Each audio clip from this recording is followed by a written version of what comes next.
Para uma pessoa que sente que ela treinou o seu cérebro errado a vida inteira. Então ela chega lá na idade que ela tem e fala assim, tá assistindo esse podcast e fala assim, pô, eu treinei meu cérebro para não funcionar bem durante a minha vida inteira. Sempre que eu sinto uma vontade de comer um hambúrguer, eu peço. Sempre que eu não quero ir na academia, eu não vou. Ela treinou a vida inteira para não fazer as coisas. Qual que é o processo de... Essa pessoa, ela quer mudar. Como que ela deve fazer isso, sabe? Legal. Na real, até essa é uma... A gente tem alguns treinamentos, né? E essa é a maior objeção que as pessoas têm. Porque elas veem o resultado de tantas pessoas. A gente tem milhares de depoimentos, né? Resultados fascinantes que encantam. Mas sempre a pessoa para nisso. Não, funciona para todo mundo. Mas não.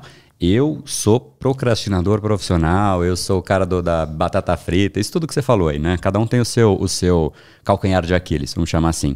Mas o que eu digo, em primeiro lugar, antes de te dar a resposta, é que a pessoa ela foi muito boa para criar um padrão.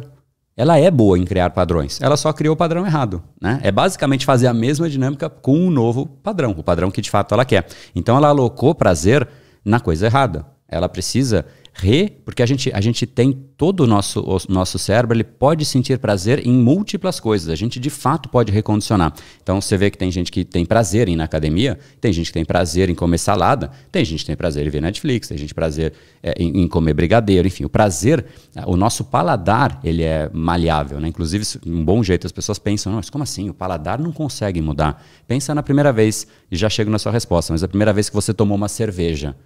Primeira vez que qualquer... Né, não faça isso, mas se você desse uma criança, né, para um bebê, uma cerveja, ele vai olhar para aquilo, vai colocar na boca e não é alinhado ao nosso paladar. Só que o que acontece? Conforme esse...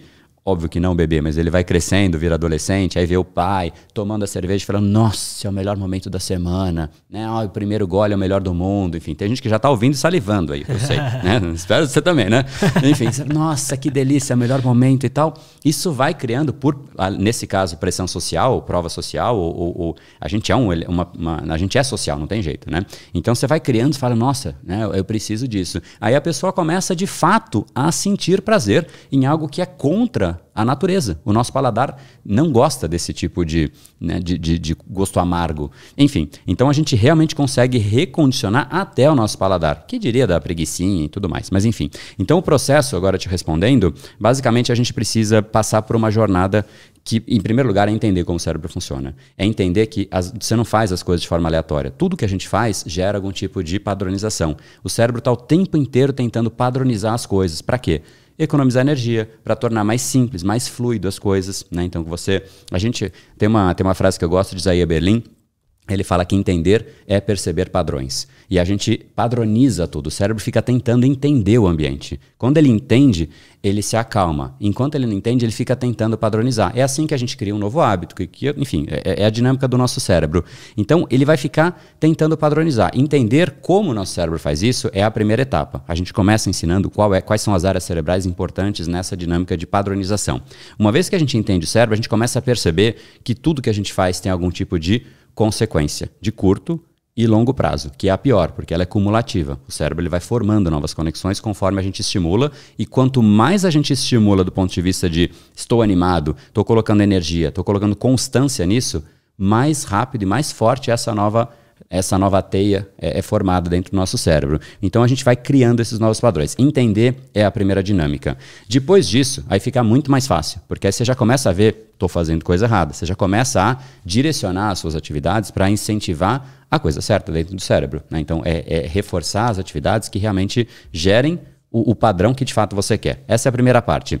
Depois a gente tem que fazer um processo eu chamo isso de recondicionar o mecanismo de recompensa do cérebro. A gente tem um mecanismo no nosso cérebro que é um mecanismo de recompensa super complexo, mas é a parte mais fascinante, inclusive é a parte essencial para formar hábito, atitudes, nossos comportamentos. Tudo isso é muito como resposta, você meio que padroniza. Porque existe uma teoria chamada teoria behaviorista, que quando você faz algo e você de alguma maneira sente um prazer por conta daquilo, né, ou algum tipo de benefício, o cérebro vai querer repetir aquilo. Então, repetir e alocar prazer na coisa certa vai fazer com que você comece a ensinar o seu cérebro que é aquilo a ser repetido. Então, trazer prazer para o prazer do processo certo, pensar na academia não como a dor de curto prazo e sim olhar para o longo prazo. Um exemplo que fica mais claro, quando você coloca um brigadeiro na boca ou uma cerveja e fala, nossa, é o melhor momento do dia, você está ativando o seu cérebro num nível muito intenso. É muita ativação, né? Você está curtindo, entrando numa vibe. O cérebro é absolutamente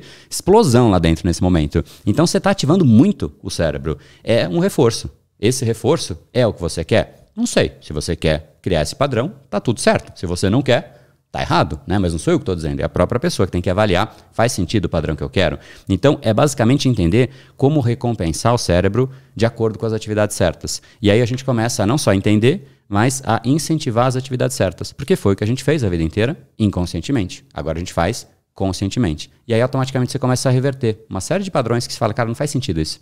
Não faz mais sentido, e você começa a naturalmente não mais querer fazer. E essa que é a parte que eu acho que é mais fascinante, né? Eu vejo os alunos falando, cara, naturalmente eu não quero mais ficar largado no Netflix, ficar largado fazendo nada, babando no sofá. Eu gosto agora de fazer, eu gosto de ir para academia, eu gosto de gerar valor.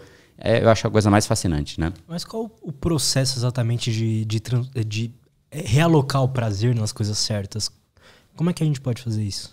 Tá, é que basicamente depende um pouco de qual é o processo em questão, né? Qual é o hábito que você de fato está buscando atingir. E são muitos hábitos. A gente tem muita...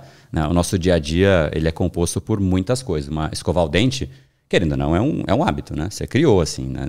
E foi por prazer, você falou, nossa, escovei o dente, agora eu sou um cara muito feliz. Não, ele foi criado com uma constância. Então esse é um exemplo de uma padronização que ela acontece muito mais pela constância. A gente tem que alocar basicamente alguns componentes. Isso é o que permeia todas as mudanças, independente de qual seja. Primeira, constância. A famosa água mole em pedra dura. Você nunca vai aprender a tocar violão por uma vez com muita intensidade, né? Ah, não, agora hoje à tarde eu vou tocar violão e vou sair, né, um cara que toca violão. Então constância é uma coisa importantíssima, né? A frequência, por isso que a disciplina é muito falada. Você tem que entender que você vai ter que repetir aquilo, muitas vezes, não é uma só. Então, constância é um elemento. Segundo, é a intensidade mesmo. Então, você fala, eu vou agora então tocar violão todos os dias, mas eu pego só dar uma beliscada na corda ali. Não vai adiantar nada, né? Então, você tem que compor essas duas coisas, né? Mas é que tem gente que fala isso, não, agora eu vou mudar, né? E faz uma coisa uma vez na vida, é muita iniciativa e pouca acabativa. Então, constância, frequência e existe um elemento interno também, porque esses dois são externos. Né? É assim, eu vou fazer sempre e vou fazer com intensidade, beleza. Mas internamente tem que fazer sentido o que você está fazendo. Você tem que sentir prazer naquilo, motivação naquilo, porque aí o cérebro ele vai querer repetir aquilo. Porque não adianta, imagina só, eu vou repetir todo dia, eu vou pegar um tijolo e colocar ali. Eu pego um tijolo daqui e ponho ali. Todo dia eu vou fazer isso. O cérebro, cedo ou tarde, já vai falar, meu, você tá louco, para com isso, né? Seu idiota, vai fazer outra coisa, né? Então não faz sentido. A gente tem que perceber sentido, significado, ver lógica e sentir prazer nessa dinâmica. Se a gente juntar essas três coisas, naturalmente a gente começa a criar um novo padrão, a gente começa a padronizar. O difícil é, poxa, como é que eu vou sentir prazer em ir na academia? Como é que eu vou sentir prazer, né? E aí entra aquela dinâmica de escolher qual é a dor. Eu gosto muito dessa dinâmica. Poxa, você vai ter dor. E eu vejo muito aonde a pessoa chega, muito mais por conta da dor dela. Então, essa é meio esquisito, né? Falar isso sem contexto para uma pessoa. Faz a lista das dores que você quer na sua vida, é meio esquisito. Mas é mais ou menos isso que a gente tem que ter. É assim, é o que eu vou abrir mão? Isso Quais é são o os autoconhecimento de verdade, né? Total. É realmente entender que não é mais como uma criança que você quer e a coisa chega. Você vai ter que investir, você vai ter que abrir mão. Isso é ser adulto, isso é ser maduro, né? É uma troca, tudo é troca na vida. Você faz algo e você deixa de fazer outro algo. É essa escolha que a gente vai ter que fazer se a gente quer mudar. Porque a mudança dói, consome mudar, né? Fazer um processo. Pô, se você vai sempre na academia, eu vou todo dia. Né? Uma coisa que para mim quase que tem um robô que me pega e me põe lá na academia. Quando eu vejo, já tô lá. Não tem nada, eu não sofro para ir na academia. Muito pelo contrário, quando eu não consigo ir, que eu faço exercício em casa, é aí que eu sofro. Eu falo, putz, cara, que pena, né? Enfim, fico sentindo falta daquilo. Porque para mim isso já foi padronizado. Então é mais ou menos essa dinâmica. É juntar esses três componentes e entender que de fato existem coisas que a gente vai ter que abrir mão como adulto. E falar, eu vou trocar eu vou ter um trade-off aqui de uma coisa pela outra, visando o longo prazo. E outras coisas eu não abro mão. Eu quero, sei lá, eu quero comer meu brigadeiro, então come o brigadeiro. A escolha é muito individual, mas algumas coisas a gente de fato tem que fazer esse trade-off, escolher quais são as dores e quais são os prazeres que a gente quer ter na vida, antes de ter, porque na hora ali não dá. Você tá com o brigadeiro na frente ali, você vai comer na hora. Então essa escolha de fato ela é prévia, e isso que a gente não faz. Perfeito. Gostou desse corte? Espero que sim. Se você quer receber mais conteúdo sobre desenvolvimento pessoal, saúde mental e autoconhecimento, não esquece de se inscrever aqui no canal, beleza? Valeu, até a próxima e tchau!